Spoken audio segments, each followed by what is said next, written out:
Merhaba, ben Yasemin. Tekstil yüksek mühendisiyim. Kamu sektöründe görev yapıyorum yaklaşık 25 yıldır. Ve şu anda Bursa'da bir konteyner evin içerisindeyiz.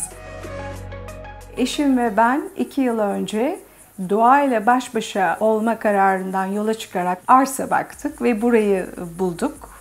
Ziyaretine geldiğimizde arsanın önündeki dar kadastro yolundan yürürken o yoldaki ağaçların buluşması yemyeşil tünel etkisi yapmıştı ve ardından arsamızın dikdörtgen, meyilsiz olması, bahar ayında da burayı ziyaret etmiş olmak, zaten doğa kesinlikle arsadan yana ve biz burayı satın aldık. 2 yıldır konteyner evde özellikle hafta sonları ağırlıklı olarak zaman geçiriyoruz.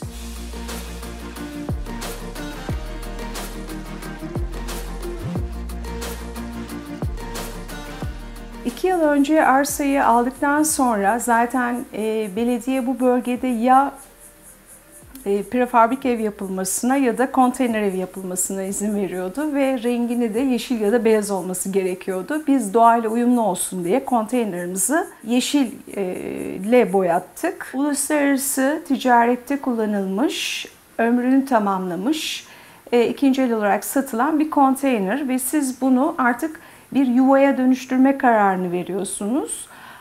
Yüksek bir yatırım gerektirmediği için de hem ekonomik hem ekolojik artı taşınabilir olduğu için ve bu sebepten dolayı biz burayı tercih ettik. 40 feet high cube container diye geçiyor. Bu ne demek? İşte uzunluğu 12 metre, derinliği 2,4 metre ve yüksekliği 2,6 metre ebatlarında olan bir konteyner. Tabii konteyner denildiğinde insanın aklına inşaat alanlarında ofis olarak kullanılan ya da barınma amaçlı kullanılan konteynerler de gelebilir ama bu komple metal ve bildiğiniz işte Çin, Hindistan gemilerle nakliyede kullanılan bir konteyner. Yırtık olmaması, yani çok darbeli olmamasına özellikle dikkat ettik. Yalıtım ve izolasyon açısından. Ve bu konteyner uluslararası seyahatte ne taşıdı? Balık mı taşıdı? Yani kokunun nüfuz etmemesi bizim için önemliydi. Kuru gıda taşıdığı ve kuru malzeme taşıdığı ile alakalı bilgiyi aldık. Dolayısıyla bunlara dikkat ederek bu konteyneri İstanbul'a almaya karar verdik. Bursa'ya nakli tırla gerçekleşti ve sahaya inişi ise bir vinç yardımıyla oldu. Aslında bu konteyneri bazı firmalar, bizimki öyle oldu. Aldığımız yer İstanbul'da, biz ölçülerini gönderdik. Kesimi yapıldı, cam, kapı. İzolasyonu onlar tarafından yapıldı, cam yünü ve alçıpan. Fakat tırla İstanbul'dan buraya gelene kadar alçıpanların devrildiği, içindeki cam yününün dışarıya çıktığını görünce ve hatta kapının da artık kapanmadığı, sürgülü bir kapı yapılmıştı. Kapanmadığını görünce bütün bunları söktürerek biz tekrardan sahada bu çalışmaları kendimiz yaptık. Yeniden burada bir yerle konuşarak tekrar cam yünü elyaf o metal üzerine yerleştirildi. Alçıpanlarla duvarın izolasyonu yapıldı. Yine çatıda özellikle hem ısı hem su geçirmezliği ile alakalı izolasyonlar yapıldı. O seyahat esnasında konteyner buraya gelirken daha önce yaptırdığımız ve bozulan kapı pencere ile ilgili olarak da Vinsa ile konuşarak darbeye dayanıklı, sürgülü, daha sağlam, daha içimize sinen bir pencere kapı ünitesi yaptırdık buraya. Banyonun zeminiyle ilgili de bir izolasyonumuz var. O da şu, havuzlardaki gibi suyun sızdırmayacağı bir izolasyon yapalım dedik. Çünkü konteynerin altı aslında bir tahta var. Yani uluslararası seyahatlerde kullanılan konteynerin zemini tahta. Herhangi bir su sızmasında o parkenin ya da işte karonun altındaki tahtanın çürümemesi ve onun altındaki de metalin korozyona uğramaması açısından banyoda özellikle zeminde bir su izolasyonu gerçekleştirdik.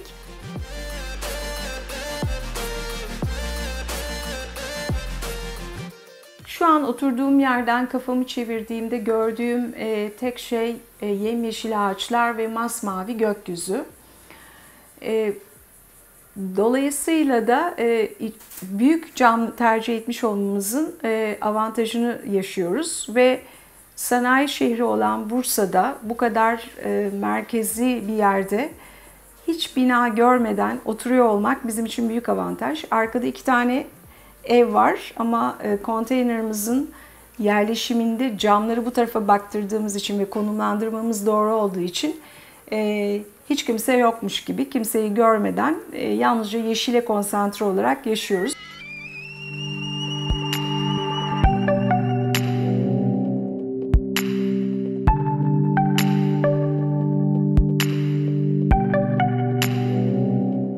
Yıl önce biz işte tiny house yapalım, Instagram'dan gördüğümüzde Bursa'da çok fazla örnekleri yoktu. Hatta Türkiye'de çok fazla örneği yoktu. Genelde uluslararası sitelerden biz bunu takip ettik ve bizim gördüğümüz daha çok insanlar tiny house'un içerisinde basamak basamak koymuşlar ve çok tavana yakın bir yerde yatak yerleştirmişler, bir kat yapıp. Ama bizim yaşamımıza çok uygun değildi çünkü benim eşim 2 metre boyunda.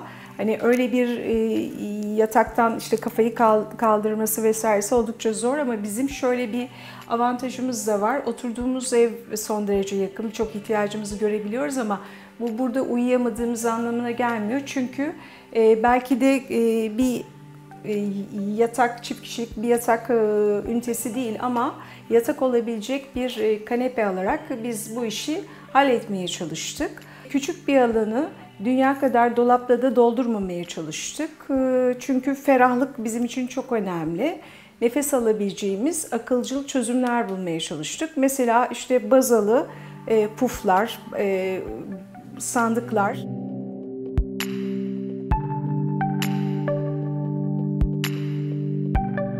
IKEA'yı gezdiğimizde bu mutfak masasıyla karşılaştığımızda aslında bu bir mutfak adası. Bir mutfak olarak kullanma düşüncesi bizde oluştu.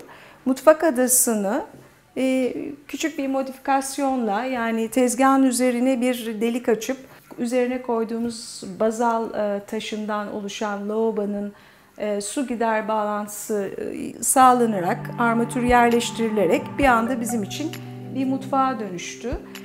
Bu mutfak adasının altındaki raflar istediğimiz her şeyi koyabiliyoruz. Çay, kahve, şeker, tuzluklar, zeytinyağı, işte nar ekşisi.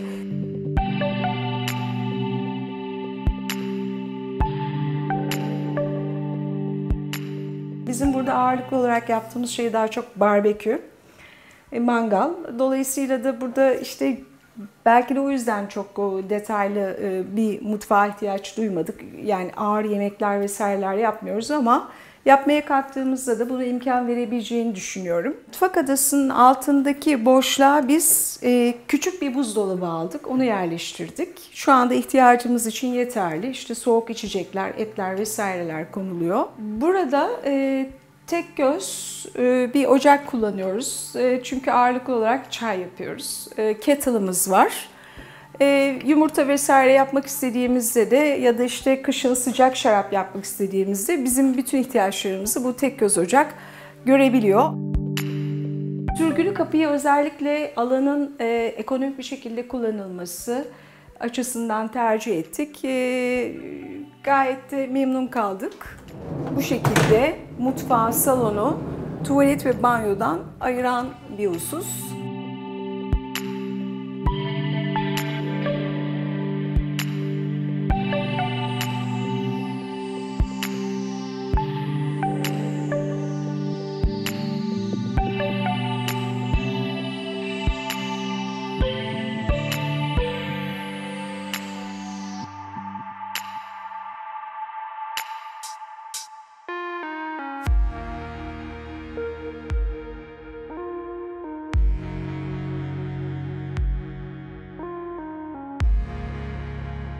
Salonumuzun bu kısmında üzerini örtüyle kapladığımız, gecede kanepe olabilen bir yatak olabilen bir kanepemiz var.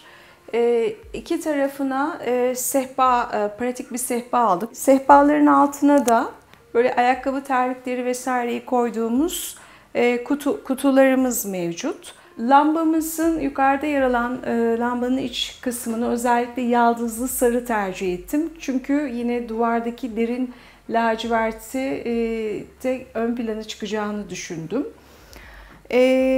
Burada yer alan bir gitar var. Geçen yıl doğum gününde eşime bunu ben hediye aldım.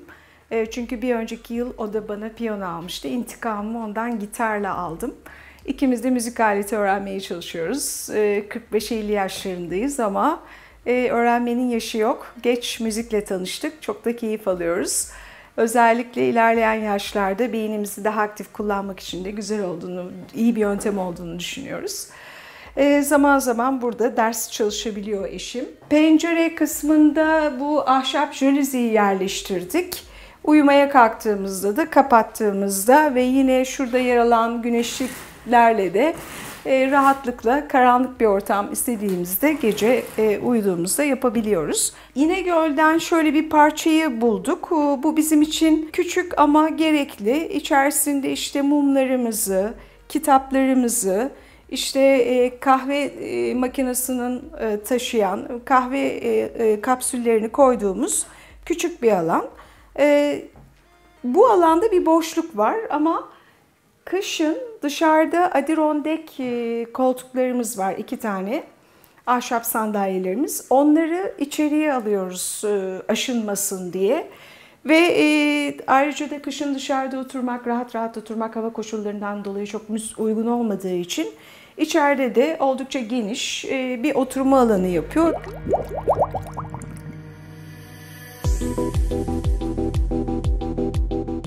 Burası da konteyner evimizin banyosu. Burada endüstriyel işte teflon kulübesi görüntülü bir duşakabin, bunu Koçtaş'ta karşımıza çıktığında bu konteyner yapısına çok yakışacağını düşündük. Bir tarafı işte duvar ve diğer tarafı beyaz fayansla döşettik. Konteyner siparişi verirken İstanbul'da küçük bir havalanması için de pencere açtırdık. Mutlaka sineklik taktırdık. Temizlik malzemelerinin işte kovanın, paspasın görünmemesi açısından ve diğer temizlik kimyasallarının bir puf içerisinde bu ürünleri muhafaza ediyoruz. Aynamız, lavabo setimiz, burada görmüş olduğunuz küçük basamaklı aksesuarların bulunduğu bir dolap ve yine de çekmeceli dolabı da çok fonksiyonel olarak kullanıyoruz.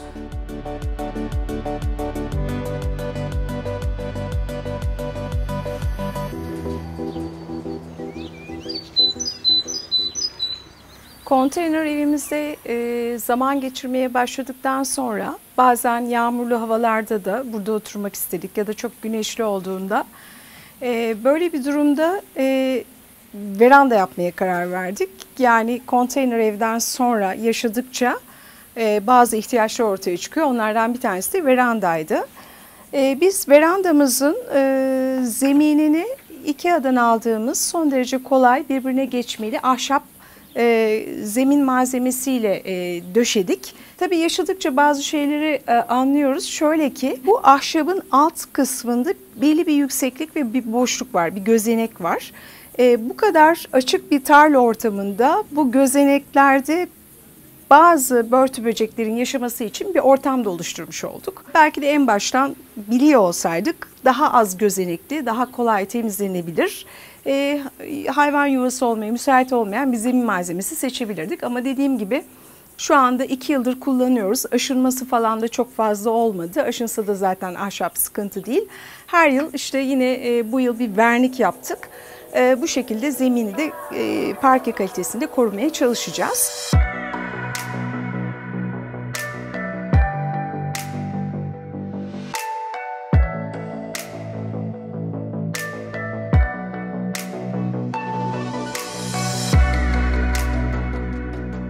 Kanepede uyuduğumuz zaman bu kapının kapalı olması yaz aylarında içeriği havasız kılabilir diye ne yapabiliriz diye düşündük. Tamam, sineklik çekilecek, öyle açık uyuyabiliriz ama bir de güvenlik problemini aşmak adına kendimiz şöyle bir tel kafes, yalnızca içeriden kilitlenebilir, kapının sonuna kadar ulaşan bir parmaklıktan bir ünite yaptırdık.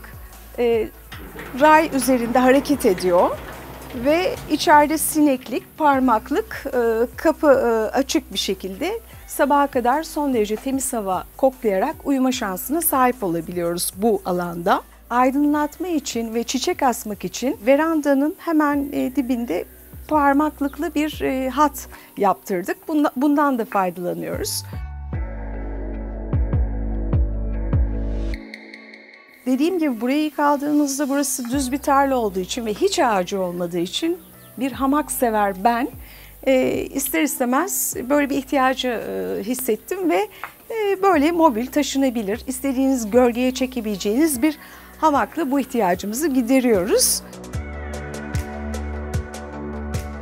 Şimdi bizler çalışıyoruz. Bazen yeri geliyor, karanlıkta bile ekim yapabiliyoruz. Yani işten geç saatte çıkıp buraya gelip gece karanlığında ağaç diktiğimizi biliyorum. Sol tarafta gözüken sebze ekim alanı bizim ilk kez geçen sene kendi domatesimizi, biberimizi, patlıcanımızı büyüttüğümüz bir alan. Bu yıl işte kabak falan da ektik. Tabii ki burada bir ekim alanı, bunun görsel olarak ön tarafta gül bahçesi yaparak şu içeride de oturduğumuzda, bahçede de oturduğumuzda güllere bakarak son derece mutlu oluyoruz. Yürüyüş yoluna geldiğimizde burası bu kadar yeşil değildi tabii. Sonradan yeşillendirdik. Bu işin yağmuru var, birçok hava koşulu var ve zemin çamur olabilir. Biz konteynere çamurlu bir şekilde ulaşmamak için ilk başta yaptırdığımız parke taşlarından döşenmiş bir yol var. İşte yolun kenarına ne ekelim dedik? Hadi yolun kenarına boydan boya bir lavanta ekelim dedik. Geçen sene lavantalarımızın kurularından, yani lavantalarımızı topladıktan sonra kuruttuk ve pamuklu keselere koyarak ailelerimize hediye ettik. Bizim bahçeyle ilgili kullanmış olduğumuz işte tırmık, kürek, çapa gibi bazı materyalleri muhafaza edebileceğimiz alanda çıkma malzemelerden bir depo yaptık. Onun içerisinde bahçe ekipmanlarımızı muhafaza edebiliyoruz. Eşim zeytin ağaçlarını çok seviyor ve o yüzden 10 tane zeytin fidesini oturup verandada görebileceğimiz alana zeytin fidelerini diktik. Şu anda daha çok küçükler. Zeytinin arkasındaysa meyve ağaçlarımız var.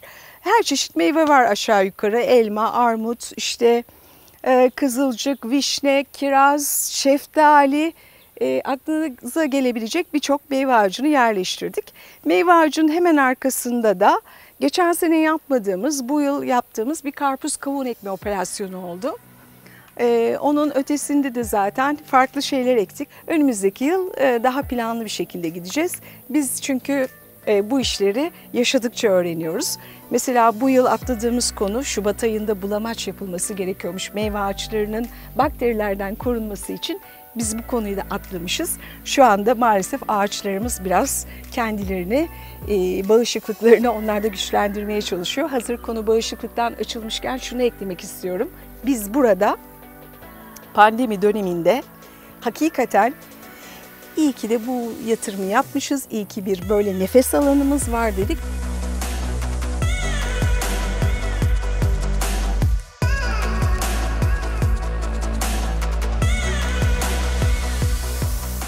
Ben özellikle bizim için önemli, lezzetli, organik olan ve hakikaten pazardan aldığımızdan gerçekten daha farklı. Biz yapıyoruz diye mi bilmiyorum ama çok haz aldığımız, toplamadığında korkunç büyüyen bizim işte salatalarımız, efendim biberlerimiz ki bu yıl acı biber de ektik. Kendiliğinden ortaya çıkan semizotlarımız, efendim işte şurada yer alan bizim domateslerimiz, kabaklarımız, patlıcanlarımız, son derece bize mutluluk veriyor. Çünkü bunları biz yetiştirdik. Bunlar ilaçlanmış değil. Bunlar tamamen organik. Zeytin ağaçlarımız sağ tarafta. Buradan geçtikten sonra meyve ağaçlarımız karşımıza çıkacak. Yine şu sol tarafta biraz harcı alem oldu ama çalıştığımız için çok zaman ayıramasak da karpuz, kavun tarlamız yer almakta.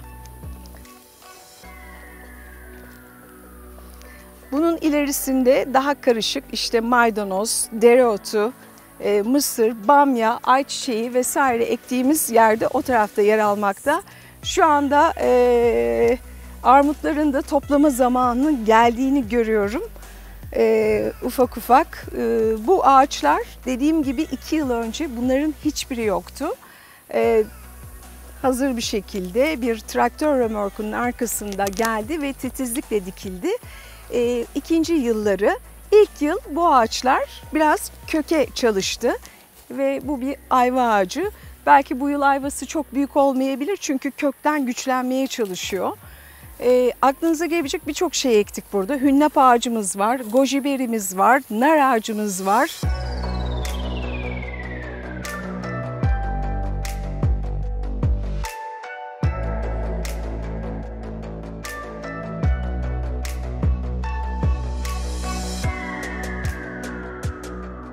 Misafiri biz çok seviyoruz ve o yüzden de mutlaka otopark yapmamız gerekiyordu. Komşumuz bizi uyardı, mutlaka en az 3 arabalık bir otopark yapın diye. Böyle bir 3 arabalık, biraz sıkışırsa 4 araba alacak kadar bir parke taşından döşenmiş bir otopark yaptık. Sürgülü kapımız var ve her gün kilitliyoruz genelde o kapımızı. Yürüyüş yolunun bir yakasını komple lavantaladık ama sol tarafı çitlerin olduğu yer alev ağaçları olmasına rağmen alt zemine geçen toprak döktürdük ve burayı halen daha ne eksik diye düşünüyoruz. Yolun başında adaçayı, kekik, nane, biberiye diktik. Amacımız kendi bitkisel çaylarımızda, kendi bitkilerimizden yapmak. Burada işte daha önceden kalan nefis bir erik ağacı var. Sonra aşılanması gereken ceviz ağaçlarımız mevcut. Ve doğal olarak biz geldiğimizde vardı muhteşem kırmızı küçük üzümlerimiz var ve hatta kayınvalidem nefis bir yaprak sarması yaptı bu üzüm yapraklarından. Gerçekten kendi ürünlerinizi kullanmak başka bir lezzet. Ben bunu herkese tavsiye ediyorum. Biz doğal hayatın keyfini çıkarıyoruz. Bütün beyaz yakalı ya da herkese yaşamındaki stresten arınmak için tekrar doğaya dönmek gerektiğini düşünüyorum. Yenilenmek istiyorsanız bence kesinlikle doğayla daha çok zaman geçirmemiz gerekiyor. Hepimiz beton blokların içerisine hapsolduk diye düşünüyorum. Ben evimize konuk olduğunuz için, bahçemize konuk olduğunuz için çok çok teşekkür ediyorum. Belki size bugün burada mangal yapamadım ama hepinizi bekliyorum. Çok teşekkürler.